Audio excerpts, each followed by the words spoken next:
ঈসা ইসলাম তিনি হচ্ছেন আমাদের মডেল, ঠিক কিনা? তিনি যা এনেছেন সেটা আমরা ধরবো, তিনি যা নিষেধ করেছেন সেটা আমরা ছাড়বো। আমরা যদি আল্লাহর ভালোবাসা পেতে চাই, বিশ্ব ঈসা ইসলামের আনুগত্যের দরকার আছে না নাই?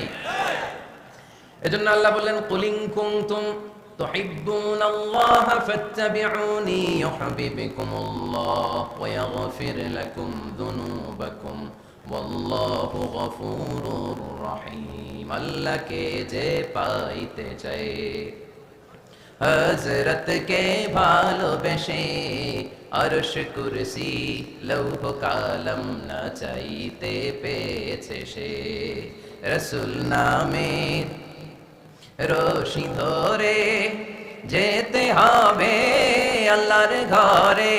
নদী তরঙ্গে যে পড়েছে ভাই দরিয়াতে সে আপনি মেশে, হযরতের অনুসরণে